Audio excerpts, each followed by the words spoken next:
Hello दोस्तों, स्वागत है आपका अपने YouTube channel online Hindi classes पर। एक बार मैं पुनः उपस्थित हूँ। आज हम आपके लिए लाए हैं शिक्षण एवं शोध अवृत्ति से संबंधित महत्वपूर्ण तथ्य एवं प्रश्नों को। यह हायर एजुकेशन द्वारा आयोजित असिस्टेंट प्रोफेसर भर्ती परीक्षा की दृष्टि से एवं यूजीसी नेट की तैयारी कर रहे छात्रों के लिए बहुत ही महत्वपूर्ण है और आपकी परीक्षा की सफलता में बहुत ही सहायक है। तो आइए शुरू करते हैं। सबसे पहले है शिक्षण एवं शोध अभिवृत्ति।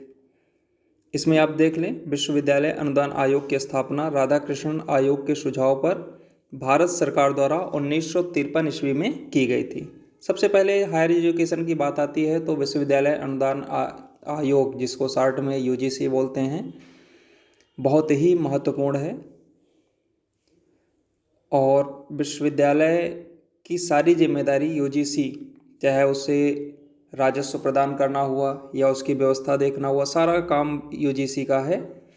तो इसमें आप देख लें, विश्वविद्यालय अनुदान आयोग की स्थापना राधाकृष्णन आयोग के सुझाव पे। कभी कभी आपसे एग्जाम में पूछ लिया जाएगा कि विश्वविद्यालय अनुदान आयोग की स्थापना किस आयोग के सुझाव पर किया गया, तो आप याद रखेंगे राधाकृष्णन आयोग के सुझाव पर भारत सरकार द्वारा। किसके द्वारा? भारत सरकार द्वारा 1953 ईस्वी में की गई। विश्वविद्यालय अनुदान आयोग की स्थापना राधाकृष्णन आयोग के सुझाव पर भारत सरकार द्वारा 1953 ईस्वी में की गई। तत्कालीन शिक्षा मंत्री मौलाना अबुल कलाम आज़ाद ने औपचारिक तौर पर यूजीसी की नींव रखी थी। यूजीसी की नींव किसने रखी थी? तत्कालीन शिक्षा मंत्री मौलाना अबुल कलाम आज़ाद जी ने यूजीसी की नींव रखी थी 28 दिसंबर 1953 को। किस डेट को? 28 दिसंबर 1953 को। अगला है 1956 ईस्वी में संसद के एक अधिनियम द्वारा इसे संवैधानिक दर्जा प्रदान किया गया। यूजीसी को संवैधानिक दर्जा कब प्रदान किया गया? 1956 ईस्वी में संसद के एक अधिनियम द्वारा इसे संवैधानिक दर्जा प्रदान किया गया। स्थापना इसकी कब हुई? 1953 ईस्वी में। और इसे संवैधानिक दर्जा कब प्रदान किया गया? 1956 ईस्वी में। इसके वर्तमान अध्यक्ष प्रोफेसर धीरेन्द्र पाल सिंह जी हैं। यूजीसी के वर्तमान अध्यक्ष कौन है? प्रोफेसर धीरेन्द्र पाल सिंह। बालकों के लिए मुफ्त एवं अनिवार्य शिक्षा का अधिकार अधिनियम 2009, जैसा कि आपको ज्ञात है कि 6 से 14 वर्ष के बालकों के लिए निःशुल्क एवं अनिवार्य शिक्षा की व्यवस्था संविधान द्वारा की गई है।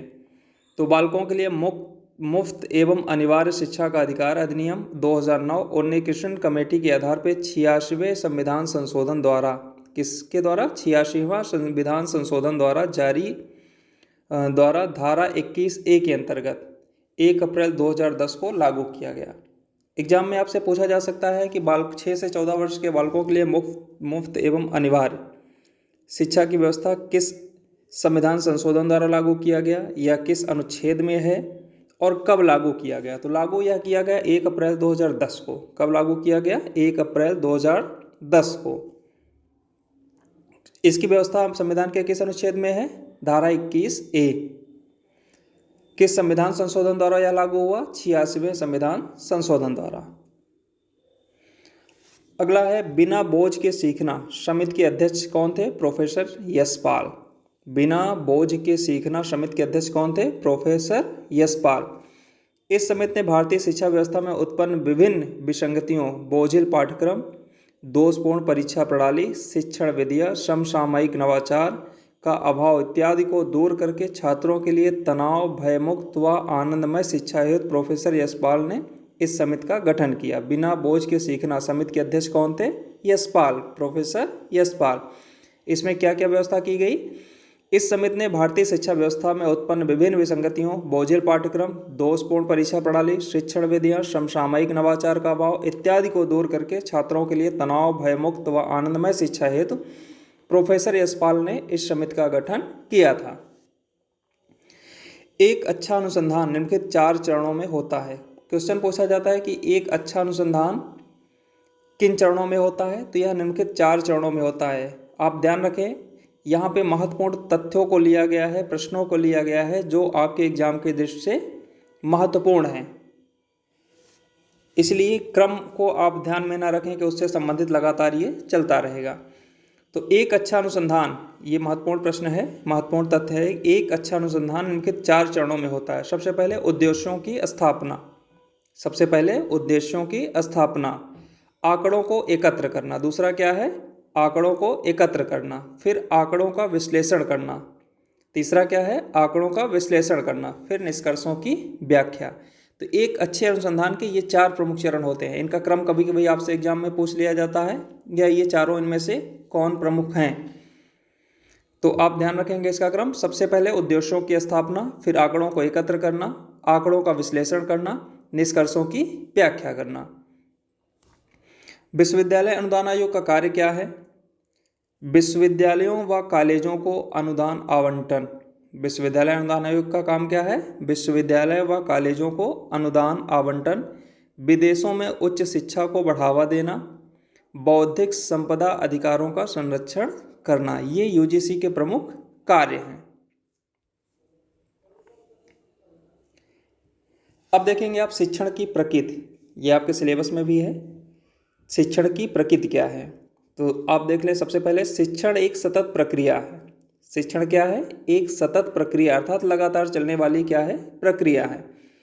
शिक्षण अंतः प्रक्रिया, विकासात्मक प्रक्रिया, संप्रेषण प्रक्रिया, स्वोद्देश्य प्रक्रिया, व्यावसायिक प्रक्रिया, सामाजिक प्रक्रिया, सुधारात्मक प्रक्रिया और औपचारिक, अनौपचारिक एवं निर्देशन प्रक्रिया है। त्रिध्रुवीय प्रक्रिया भी इसे कह सकते हैं। अगला है शिक्षण की प्रकृति तार्किक क्रिया। शिक्षण की प्रकृति तार्किक क्रिया, आमने सामने होने वाली प्रक्रिया, मापने योग्य क्रिया या उपचारात्मक विधि हो सकती है। शिक्षण की प्रकृति तार्किक क्रिया, आमने सामने होने वाली प्रक्रिया, मापने योग्य क्रिया या उपचारात्मक विधि हो सकती है। उद्देश्य, शिक्षण का उद्देश्य क्या है? शिक्षण के उद्देश्य निम्नलिखित हैं। कौन कौन से? बौद्धिक विकास करना, जीविकोपार्जन, चरित्र निर्माण, सांस्कृतिक विकास, सामाजिकता, आत्मबोध, ईश्वर प्राप्ति, जीवन को पूर्णता प्रदान करना, शारीरिक विकास। ये शिक्षण के प्रमुख उद्देश्य हैं। शिक्षण की मूलभूत आवश्यकता अधिगम है। अधिगम का मतलब लर्निंग। शिक्षण एक क्रिया है जिसके द्वारा शिक्षक एवं छात्र मिलकर उद्देश्य प्राप्ति का प्रयास करते हैं, अर्थात सीखते हैं। शिक्षण क्या है? एक प्रक्रिया है जिसके द्वारा शिक्षक एवं छात्र मिलकर एक उद्देश्य की प्राप्ति करते हैं या उद्देश्य प्राप्ति का प्रयास करते हैं, अर्थात सीखते हैं, वो प्रक्रिया है। शिक्षक शैक्षिक प्रक्रिया का आधारभूत तत्व है। शिक्षक क्या है? शैक्षिक प्रक्रिया का आधारभूत तत्व है। छात्र वह तत्व जिसे शिक्षा प्राप्त करनी है। इसमें ध्यान दीजिएगा, शिक्षक क्या है? शैक्षिक प्रक्रिया का आधारभूत तत्व है। छात्र वह तत्व जिसे शिक्षा प्राप्त करनी है। तीसरा है पाठ्यक्रम, अर्थात उद्देश्य में 3 प्रमुख होते हैं, शिक्षक, छात्र और पाठ्यक्रम। तो शिक्षक क्या होता है? शैक्षिक प्रक्रिया का आधारभूत तत्व है। छात्र क्या है? वह तत्व जिसे शिक्षा प्राप्त करनी है। और पाठ्यक्रम क्या है? वह माध्यम जिससे शिक्षक छात्र को शिक्षा प्रदान करता है। अर्थात पाठ्यक्रम के माध्यम से हमें क्या बताना है, कैसे बताना है, ये पाठ्यक्रम के माध्यम से ही शिक्षक को जानकारी होती है, जिसे छात्रों तक वो पहुंचाता है या उस छात्रों को वो सिखाता है। गेज के अनुसार, एक विद्वान हैं गेज, उनके अनुसार शिक्षण मनोवैज्ञानिक शक्तियों का केंद्र है। शिक्षण क्या है? मनोवैज्ञानिक शक्तियों का केंद्र बिंदु है, जिसमें निम्न प्रक्रिया शामिल है। व्यवहार में परिवर्तन लाने वाली शक्तियाँ, अर्थात शिक्षण के द्वारा व्यवहार में क्या किया जाता है? परिवर्तन लाया जाता है। शक्तियों के रूप में अधिगम परिस्थितियाँ, ज्ञानात्मक शक्तियाँ, ये शिक्षण के प्रमुख उद्देश्य हैं। किसके द्वारा? गेज के अनुसार। एक विद्वान है गेज, जिनके अनुसार ये शिक्षण के प्रमुख उद्देश्य हैं। शिक्षण की विधियाँ, अगला है शिक्षण की विधियाँ। तो ये 2 तरह की होती है, छात्र केंद्रित विधि और शिक्षक केंद्रित विधि। तो छात्र केंद्रित विधि में आप देख लें, आगमन निगमन, आगमन और निगमन। ये आगमन निगमन छात्र केंद्रित शिक्षण विधि है। आगमन निगमन पूछ लिया जाता है क्या है, तो छात्र केंद्रित ये शिक्षण विधि है। अभिन्यास, चर्चा, ह्यूरिस्टिक, निर्माणात्मक भी इसे कहा जाता है। इसमें कहा गया है कि छात्र खुद प्रयोग करे और स्वयं सीखे। ह्यूरिस्टिक विधि में क्या कहा गया है कि इसमें कहा गया है कि छात्र खुद प्रयोग करे और स्वयं सीखे। H.E. आर्मस्ट्रांग इसके जन्मदाता हैं। ह्यूरिस्टिक विधि में यह कहा गया है कि छात्र खुद प्रयोग करें और स्वयं सीखें। इसके जनक कौन हैं? H.E. आर्मस्ट्रांग। अगला है प्रोजेक्ट विधि। इसके जनक हैं प्रोफेसर जॉन ड्यूवी। प्रोजेक्ट विधि के जनक कौन है? Professor John dewy. शिक्षक केंद्रित विधि क्या है? ऐतिहासिक, अर्थात इतिहास के माध्यम से। व्याख्यान विधि, व्याख्यान के माध्यम से। व्याख्यान प्रदर्शन विधि, और तीसरा क्या है? व्याख्यान प्रदर्शन विधि। इसके द्वारा शिक्षण क्या करता है? शिक्षकों को सिखाता है। और छात्रों की जो विधियां हैं, आगमन निगमन, अभिन्यास, चर्चा, ह्यूरिस्टिक और प्रोजेक्ट विधि। दर्शन शास्त्र के अनुसार शिक्षण विधियां। दर्शन शास्त्र के अनुसार शिक्षण विधियां क्या है? आदर्शवादी विधि, प्रकृतिवादी विधि, प्रयोजनवादी या प्रयोगवादी विधि, यथार्थवादी विधि। दर्शन शास्त्र के अनुसार शिक्षण विधियां क्या है? आदर्शवादी, प्रकृतिवादी, प्रयोजनवादी या प्रयोगवादी और यथार्थवादी। प्राचीन भारतीय शिक्षण विधि क्या है? व्याख्यान विधि। प्राचीन भारतीय शिक्षा में आप देखेंगे कि व्याख्यान के माध्यम से ही उसमें सारा कुछ सिखाया जाता था। आगमन विधि में प्रयुक्त शिक्षण सूत्र। विशिष्ट से सामान्य की ओर। आगमन विधि में क्या होता है? विशिष्ट से सामान्य की ओर, स्थूल से सूक्ष्म की ओर। और निगमन विधि में क्या होता है? सामान्य से, ऊपर आपने पढ़ा होगा कि एक विधि है आगमन और निगमन। तो आगमन में क्या होता है? विशिष्ट से सामान्य की ओर, स्थूल से सूक्ष्म की ओर। और निगमन में क्या होता है? सामान्य से विशिष्ट की ओर, सूक्ष्म से स्थूल की ओर। कभी कभी आपसे एग्जाम में पूछ लिया जाता है कि सामान्य से विशिष्ट की ओर किस विधि का सूत्र है, या किस विधि की शिक्षण विधि किस विधि का है? तो आगमन विधि इसे बोलते हैं। और दूसरा क्या है? निगमन।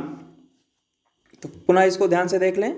आगमन विधि में विशिष्ट से सामान्य की ओर, स्थूल से सूक्ष्म की ओर। और निगमन विधि में सामान्य से विशिष्ट की ओर और सूक्ष्म से स्थूल की ओर। प्रकृति की ओर लौटो प्रकृतिवादी शिक्षा का नारा था। प्रकृति की ओर लौटो, ये प्रकृतिवादी शिक्षा का नारा था। प्रकृति, मनुष्य और वस्तुएं, यह तीन शिक्षा के स्रोत हैं। किसने कहा था? रूसो ने। प्रकृति, मनुष्य और वस्तुएं, यह तीन शिक्षा के स्रोत हैं। किसने कहा था? रूसो ने। प्रयोजनवाद के जनक विलियम जेम्स। प्रयोजनवाद के जनक कौन है? William James.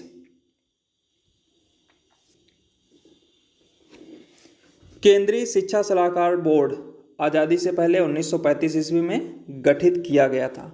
सबसे पहले केंद्रीय शिक्षा सलाहकार बोर्ड आज़ादी से पहले 1935 ईस्वी में अंग्रेजों के समय में गठित किया गया था। भारतीय शिक्षा आयोग का अध्यक्ष सर विलियम हंटर को बनाया गया। सबसे पहले, जब भारत आज़ाद नहीं हुआ था उसके पहले की ये व्यवस्था है। भारतीय शिक्षा आयोग का अध्यक्ष सर विलियम हंटर को बनाया गया। भारतीय शिक्षा संबंधी प्रमुख आयोग एवं समितियां। अब इसमें आप देखेंगे महत्वपूर्ण आयोग एवं समितियों को। भारतीय शिक्षा आयोग 1882 ईस्वी में सर विलियम हंटर। भारतीय शिक्षा आयोग का गठन कब हुआ? 1882 ईस्वी में।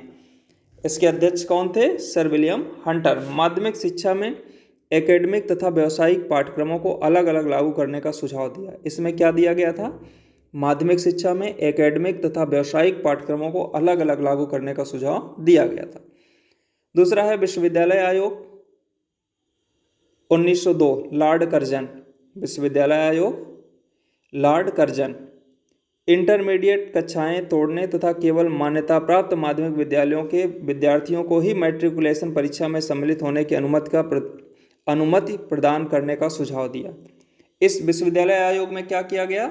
लॉर्ड कर्जन ने क्या कहा कि इंटरमीडिएट कक्षाएं तोड़ने तथा केवल मान्यता प्राप्त माध्यमिक विद्यालयों के विद्यार्थियों को ही मैट्रिकुलेशन परीक्षा में सम्मिलित होने की अनुमति प्रदान करने का क्या दिया? इसने सुझाव दिया। तीसरा है हर्टोग समिति। 1929 में सर फिलिप हर्टोग इसके अध्यक्ष थे। माध्यमिक शिक्षा में व्यावसायिक विषयों का स्थान दिए जाने का सुझाव दिया। हर्टोग समिति में क्या किया गया? सर फिलिप हर्टोग इसके अध्यक्ष थे और इन्होंने सुझाव दिया कि माध्यमिक शिक्षा में व्यावसायिक विषयों का स्थान दिए जाने का सुझाव दिया। अगला है राधा कृष्णन आयोग 1948 ईस्वी। राधा कृष्णन आयोग आज़ादी के बाद का ये पहला आयोग था। राधा कृष्णन आयोग 1948 ईस्वी में डॉक्टर एस राधाकृष्णन, सर्वपल्ली राधाकृष्णन, जो हमारे देश के पहले उपराष्ट्रपति थे, इनकी अध्यक्षता में एक समिति गठन की गई जिसे राधाकृष्णन आयोग के नाम से जाना गया। यद्यपि यह उच्च शिक्षा में सुधार हेतु गठित हुआ, लेकिन माध्यमिक स्कूलों के शिक्षकों को रिफ्रेशर कोर्स चलाने तथा माध्यमिक स्तर पर अंग्रेजी की शिक्षा अनिवार्य करने का सुझाव दिया। इसमें क्या इन्होंने सुझाव दिया? इस समिति का गठन किस लिए हुआ था? उच्च शिक्षा में सुधार हेतु गठित हुआ था, लेकिन माध्यमिक स्कूल के शिक्षकों को रिफ्रेशर कोर्स चलाने तथा माध्यमिक स्तर पर अंग्रेजी की शिक्षा अनिवार्य करने का इन्होंने क्या दिया? सुझाव दिया। मुदालियर आयोग 1952 ईस्वी। डॉक्टर एस लक्ष्मण मुदालियर 12वीं कक्षा को विश्वविद्यालयों से जोड़ दिया जाए तथा बहुउद्देशीय विश्वविद्यालय स्थापित किए जाए। मुदालियर आयोग का गठन कब हुआ? 1952 में। डॉक्टर एस लक्ष्मण मुदालियर इसके अध्यक्ष थे। इन्होंने सुझाव क्या दिया कि वे 12वीं कक्षा को विश्वविद्यालयों से जोड़ दिया जाए तथा बहुउद्देशीय विश्वविद्यालय स्थापित किए जाएं। आचार्य नरेंद्र देव समिति 1953 ईस्वी। आचार्य नरेंद्र देव इसके अध्यक्ष थे। उत्तर प्रदेश में माध्यमिक शिक्षा के पुनर्गठन हेतु सुझाव दिया। आचार्य नरेंद्र जी ने क्या दिया? उत्तर प्रदेश में माध्यमिक शिक्षा के पुनर्गठन हेतु इन्होंने सुझाव दिया। कोठारी आयोग 1964 ईस्वी। डॉक्टर DS कोठारी इसके अध्यक्ष थे। इसका जो महत्वपूर्ण तथ्य था, उच्च शिक्षा समाज के मांग के अनुरूप तथा चयनित विद्यार्थियों को ही दी जाए। कोठारी आयोग का क्या उद्देश्य था कि उच्च शिक्षा समाज की मांग के अनुसार तथा चयनित विद्यार्थियों को ही इसको प्रदान किया जाए। विद्यालय पाठ्यक्रम पुनरावलोकन समिति प्रोफेसर यशपाल इसके अध्यक्ष थे। कौन सा? विद्यालय पाठ्यक्रम पुनरावलोकन समिति 1992 ईस्वी। पाठ्यक्रम का बोझ कम करने तथा उसे व्यवहारिक बनाने का सुझाव दिया। प्रोफेसर यशपाल जी ने अपनी समिति में क्या दिया?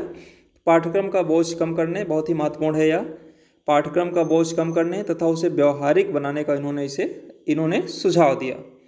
उच्च शिक्षा एवं शोध विकास समिति 2005 प्रोफेसर यशपाल इसके भी अध्यक्ष थे। इन्होंने कहा कि उच्च शिक्षा एवं शोध के लिए राष्ट्रीय आयोग के गठन का प्रस्ताव, उच्च शिक्षा तथा शोध के लिए राष्ट्रीय आयोग के गठन का प्रस्ताव इन्होंने दिया। इस समिति ने अपनी फाइनल रिपोर्ट 24 जून 2009 को सौंपी। कब सौंपी? इस समिति ने अपनी फाइनल रिपोर्ट कब सौंपी? 24 जून 2009 को।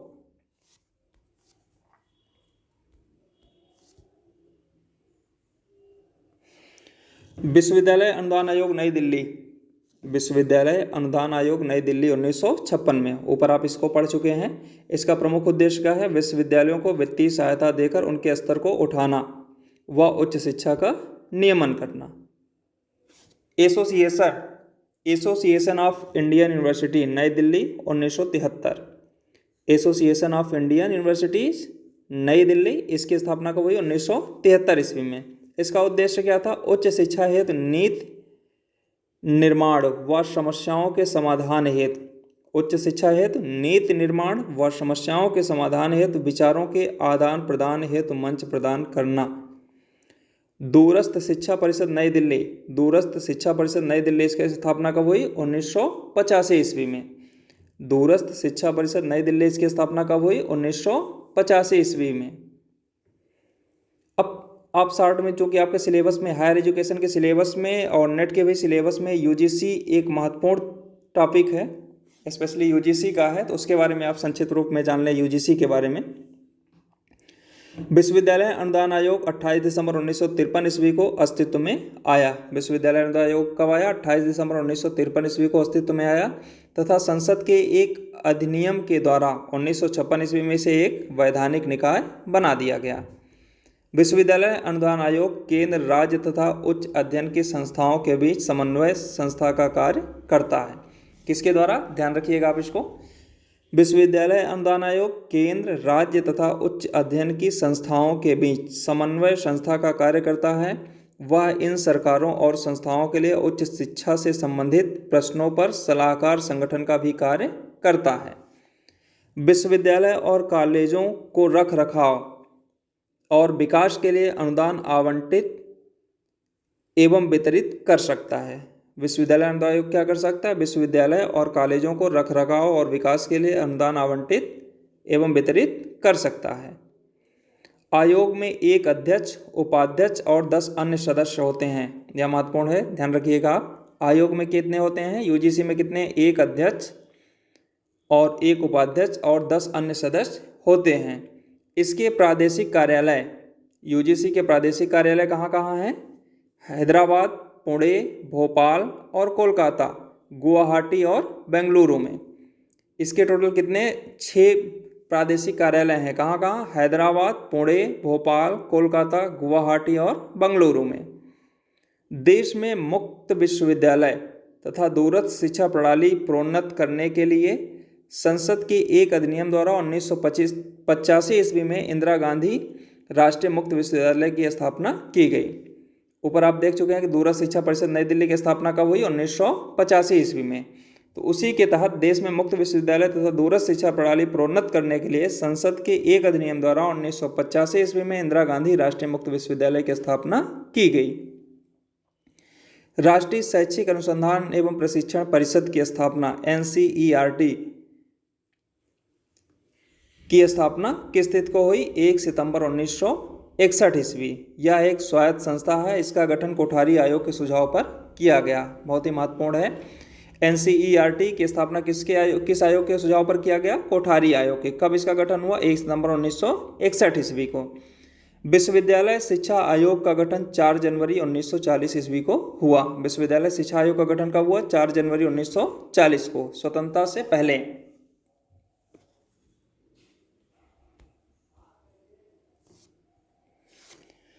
संविधान संशोधन 1976 के बाद शिक्षा केंद्र व राज्यों की साझा जिम्मेदारी बन गई। किस संविधान संशोधन द्वारा? 1976 के बाद शिक्षा केंद्र एवं राज्यों की साझा जिम्मेदारी बन गई।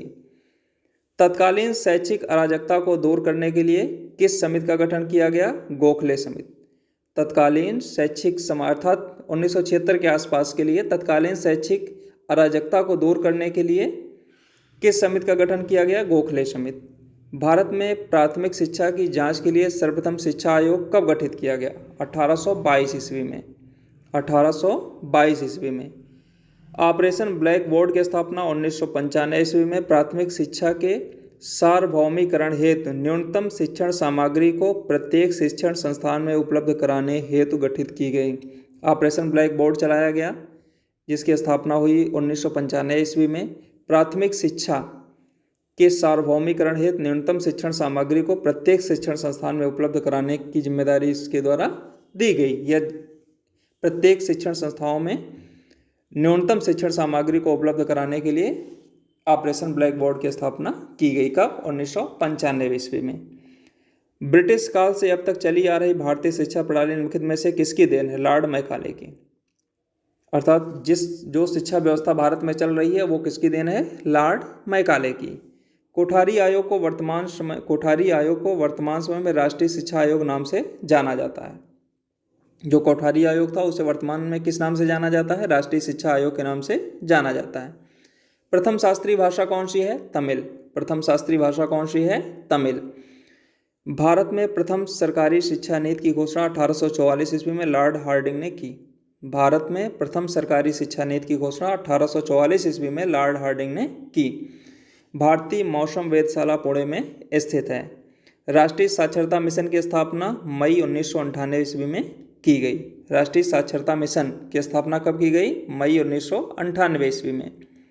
राष्ट्रीय अध्यापक शिक्षक परिषद की स्थापना संसद के एक अधिनियम द्वारा अगस्त 1995 ईस्वी में की गई। राष्ट्रीय अध्यापक शिक्षा परिषद की स्थापना कब की गई? अगस्त 1995 ईस्वी में। भारत 1946 से यूनेस्को का सदस्य रहा है। सरकार ने यूनेस्को की मदद से 1949 ईस्वी में एक अंतरिम भारतीय राष्ट्रीय आयोग का गठन किया जिसे 1951 ईस्वी में अस्थायी स्वरूप दिया गया। 26 जनवरी 2001 से इग्नू ने ज्ञान दर्शन नाम से एक शैक्षिक चैनल शुरू किया। इग्नू अर्थात इंदिरा गांधी राष्ट्रीय मुक्त विश्वविद्यालय के द्वारा ज्ञान दर्शन नाम से एक शैक्षिक चैनल शुरू किया गया। कब से? 26 जनवरी 2001 से। उम्मीद करता हूं दोस्तों आपको यह वीडियो काफ़ी पसंद आया होगा। अगर हमारे चैनल पे आप नए हैं तो प्लीज़ इसे लाइक और सब्सक्राइब कर दें। धन्यवाद।